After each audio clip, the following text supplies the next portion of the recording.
All right, I know we've looked at this chart before and how each side kind of goes like upward. And so this is the clay side, so 100% clay. This is the silt side, and this is the sand side, even though the bottom kind of cut it off. This is the sand side. So 100% clay, 100% silt, and 100% sand. And then loam here in the middle, this is our best. Here in the center is the loam. And so we've got like this kind of mixture here. And clay drains very poorly because it's so compacted together. Sand drains very well. In fact, it drains too well, and so plants have trouble holding on to the water. And then silt is kind of a, if we go back and look at this picture, it's kind of this mixture-y. And it has, you know, kind of a good middle mixture. So silt is a medium-sized particle, holds water well, and it drains well, but because of that, it also washes away pretty easily. It's kind of a finer grained particle, and it's very lightweight, so it deals with erosion kind of poorly, and it's very easily eroded away.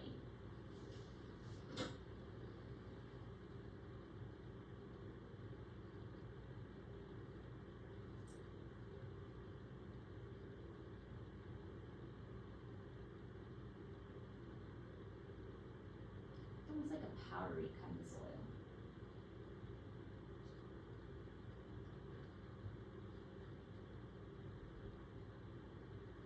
Fluffy. Looks fluffy.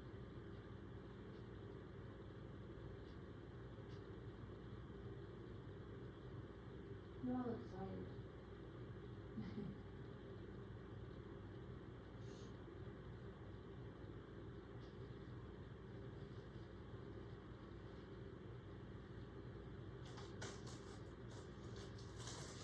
Sand, we all know what sand is. Grainy, rough, and large particles. Does not hold water well. Also contains very few nutrients. Sand is just not very nutritious. If you try and plant something in sand, it's not really going to grow very much. It doesn't hold a lot. It doesn't hold a lot of water. It doesn't hold a lot of nutrients. It's like really fine pebbles or really I've fine seen rock. palm trees grow on sand. Yeah, they can because their roots go down further and they're able to get nutrients further down, but not a lot else really grows on sand. So it's not really useful for much else. And it's good for digging in. Speaking of digging.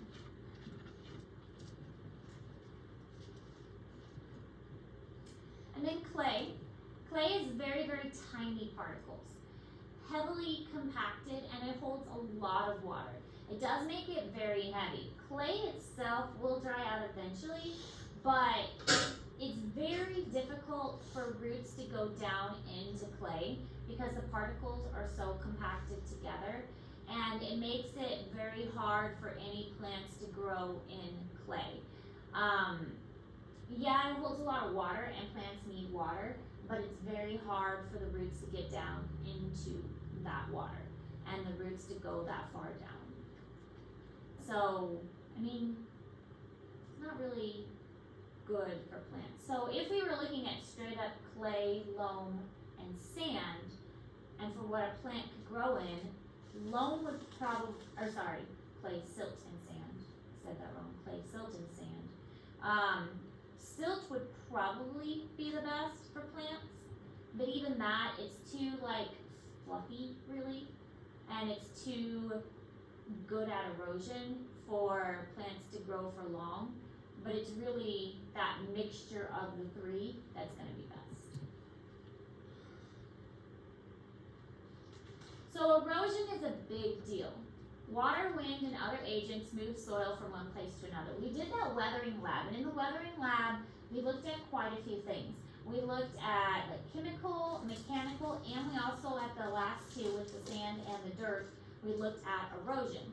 So erosion is really just taking the material and moving it from one place to another. And it's not really changing it, it's just moving it. And we've all experienced erosion. I mean, it's something that we see on a daily basis. It could be rain, because water is a major factor for erosion, but erosion could happen with winds too, wind erosion. But usually it's going to be water. Sheet erosion is thin sheets of water carrying the soil, and rills are tiny streams that eventually can create trenches. So here we have rills, which is this kind of erosion, and then this would be a sheet erosion taking place down here. So rills would be this, here would be a rill up here, and then this would be sheet erosion. So humans have caused a lot of issues with erosion. I mean, a lot of it is our fault, not all of it, but a lot of it is. Human activities that remove natural vegetation, logging, construction, any kind of digging, farming, that has greatly accelerated erosion. So basically, plants will prevent the erosion factor because their roots are going to dig down and it's going to hold the soil together. That's one of the best ways to stop erosion, is to have plants there. By having the plants in place, the roots are going to hold the soil together. It's one of the best things to do, is to have the plants and have the roots hold the soil together. However, when you remove that plant factor, then you just have that bare dirt there, and anything that is going to come into contact with that bare dirt is going to have erosion happen. I'm sure you've heard of the Dust Bowl. Well, what happened with the Dust Bowl is they eroded too much away, and it created nothing to hold that soil down. And a lot of it was to do with agriculture, but a lot of it was construction and things. And then it brought up these crazy wind patterns, and all of this dust rose into the air, and it created these major dust storms. And the dust storms covered, well, you could see like in this picture, it created these major like clouds of dust that you could see coming. Then it covered the plants, and then the plants couldn't photosynthesize, and that just increased the problem. It created like a snowball effect. So when you take away the plants, it makes it even more difficult for the plants to grow and hold the soil down. So this is kind of a thing about the soil. It's a little dramatic, but it's kind of an interesting video when you think about it. It is a good like little video clip, but like I said, it's a little bit dramatic too. But it's not very long.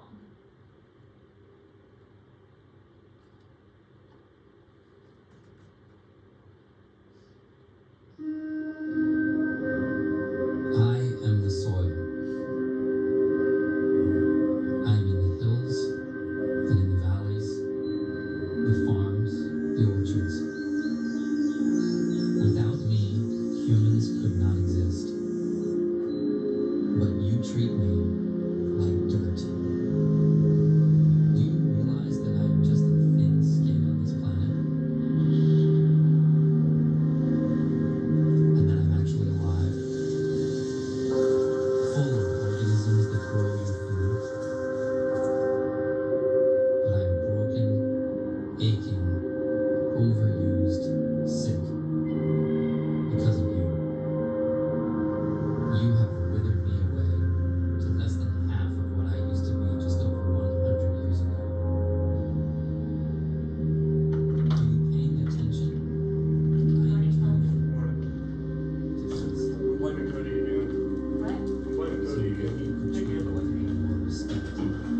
Find a better Because I ride. always do want to eat, right?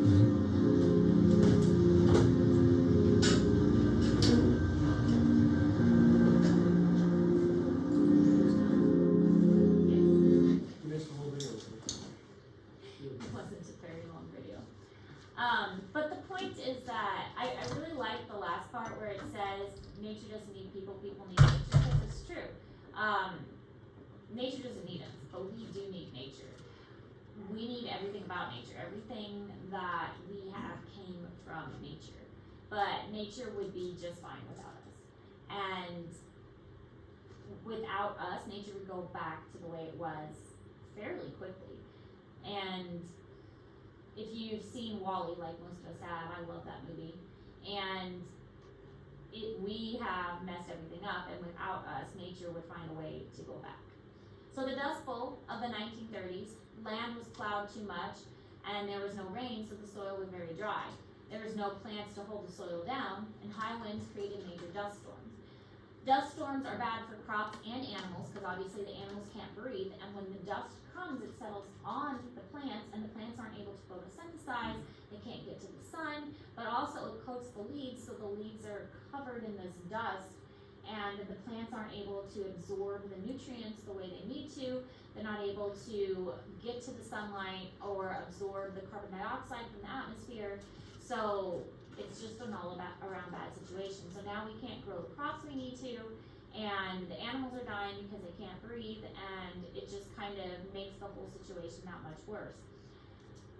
So it was like this vicious cycle that was taking place. So now we don't have plants to hold the soil down. Everything was so dry. If it had rained, it would have turned into mud and it would have compacted it. But since it was so dry, the rain wasn't coming, and they didn't have like built-in sprinkler systems like we do that can help the plants to grow to keep the dust down. I mean, this was back in the 1930s. Now we have sprinkler systems that we can draw from the aquifers and keep the dust system down and help the plants to grow. They didn't have that, and that just made the dust even worse. And so it continued to make this whole cycle like build up and build up and build up until it just became a big problem. So basically they were just waiting on rain at this point. Rain to control the dust, rain to wash it off the plant, rain to clean the entire atmosphere. And until the rain came, there was nothing really they could do. So sediment deposition is another issue. When soil is carried away and set down in different places in massive amounts, one of the main sediment depositions that we're seeing is in the Gulf of Mexico.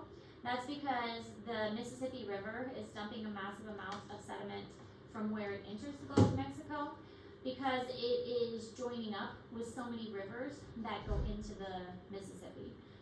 Obviously we've got the Missouri River that's entering into the Mississippi, but there are other rivers that enter into it too.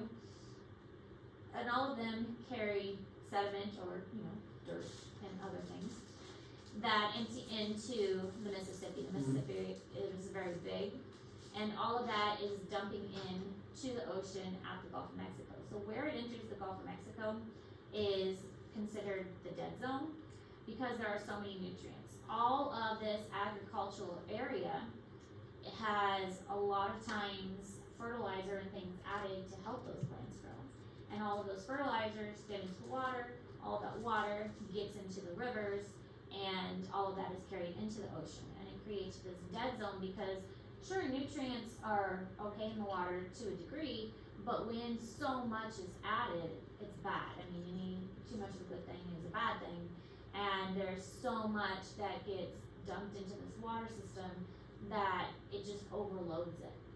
So basically what happens is all of these nutrients build up and it creates these algae blooms, and these algae blooms, they die off, and then it sucks all the oxygen out of the water, and now we have a no oxygen system, and animals need oxygen in the water to be able to breathe, and we've taken all the water out of the system, and so nothing can breathe in that area, and it creates this dead zone. So lots of nutrients are going to disrupt the water system and basically kill everything off. That process is called eutrophication, but you don't need to know that word.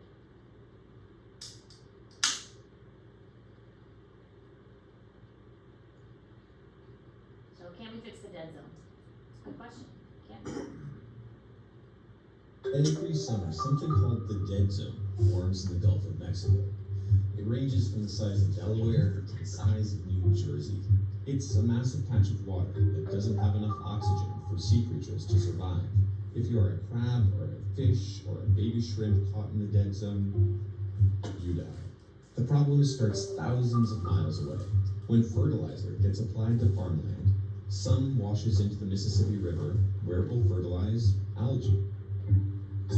Look at what happens when you add fertilizer to ocean or lake water. You can see the algae loves the fertilizer. It all blooms at once, then dies, and decomposes. And in that process, it sucks all the oxygen out of the water. That is bad news for those dear, sweet baby shrimp. No, seriously, it's really bad. For them and for the people who depend on them for a living. Fertilizer pollution causes problems even before it gets to the ocean. It can contaminate drinking water, returning to suffocating swamp, and it's a big contributor to global warming. The federal government spends billions of dollars a year to fix the problem, but nothing's changed. The thing that makes this problem so tricky is that we can't live without the pollutant that's causing these dead zones. Without nitrogen and phosphorus, we can't grow food. Before industrial fertilizer, the naturally occurring fertilizer, known by its technical name, poop, determined a farmer's yields, and thus their wealth. If you were a French farm girl back then, your dowry was calculated not in acres of land, but instead in the pounds of manure that your animals could provide. Wars were fought over nitrogen-rich guano. Most scientists say that for all the problems with too much fertilizer, a world with too little would be even worse. Bloodier, hungrier, and shittier. The trick with fertilizer is to maximize crop growth and minimize algae growth. But how? Well, the most promising solution is simple. Just planting stuff on open soil. It's called a cover crop. Most farms in the U.S. look like this in the winter and spring. A lot of rain tends to fall during those seasons, and all that water washes away nutrients and soil. With cover crops, it's more like this. Cover the soil with ryegrass, clover, or really any kind of plant that will provide a buffer, slowing down raindrops, sucking up nutrients, and holding the soil in place with the roots. What's really exciting about cover crops is that they may provide a win-win for farmers, trapping nutrients to improve soil, while also reducing pollution and flooding downstream. And so, cover crops are booming. The number of acres planted with them increased 50% in recent years. But even after all that growth, cover crops only cover this much of American farmland. So what if it looked more like this? That's what happened in one small watershed in northern Indiana. The results were dramatic. In the spring, when the cover crops were growing, the fields turned into sponges. The amount of water flowing off the fields fell by half, lowering both nitrates and phosphorus. But it took a lot of time and money to cover the equivalent of 600 football fields. Imagine expanding that for the entire Mississippi River Basin. It's likely that 70% of land won't be filled with cover crops without some major product. We'll probably need regulations, enforcement, and incentives, as well as new technology. You know, the kind of tools we've used to rein in every other pollution problem we've conquered. Until we get there, growing food is just going to come with a cost. Those baby shrimp and the entire Gulf Coast. I'm Nathaniel Johnson from GRIST. If you want to know more about this problem and how to fix it, Okay, so we know what the solution could possibly be, but again, it's getting everybody on board to solve that solution, or to do that solution. If we plant cover crops, then that could prevent the erosion that's taking place, but the issue becomes, how do you get everybody to actually do that? I mean, we are part of the problem because we farm land here, but in the wintertime and early spring, we see fields left barren. How do you get farmers to actually grow cover crops in those fields instead of just leaving those fields barren? You don't, is the answer. I mean, the farmers are tired, their area is, just left until they can regrow next year. And so convincing them to actually go back out and plant more crops in a field and then rework those fields next year, it's not something that's going to likely happen, even though we know that that is what's best for the area. So other ways to control erosion, you can plant trees and vegetation. Terracing hillsides, this is what a terraced hillside looks like. This will prevent erosion, but you can also imagine how much work it took to terrace this hillside. You can grow things along this hillside if it's terraced like this, and obviously it's not going to erode, but that's still a lot of effort. Now once it's done, it's very cool and sustainable, but to get to this point, it took a lot of work. Plowing along the contours of a hill instead of plowing along the contours is also kind of like terracing the hill, and also rotating crops. Rotating crops is like like if you divide your field into 4, and you only plant in 3 of those 4 areas, and then the next season whichever field you left empty that the year before, you rotate it and you'll plant in that one and you leave a different one empty the next year. So that's called rotating crops. That's a way to help control erosion. It's also good for the soil too. You leave a field empty each year and you just rotate from year to year. That's really good for the soil, to help the soil kind of replenish and rebuild its nutrients, and it's also good for controlling erosion. Some farmers actually do that, but the problem is you do lose a portion of your crops if you rotate your crops, but it is actually really good and highly recommended for your soil because it gives the soil time to recover. And it allows it to recover naturally.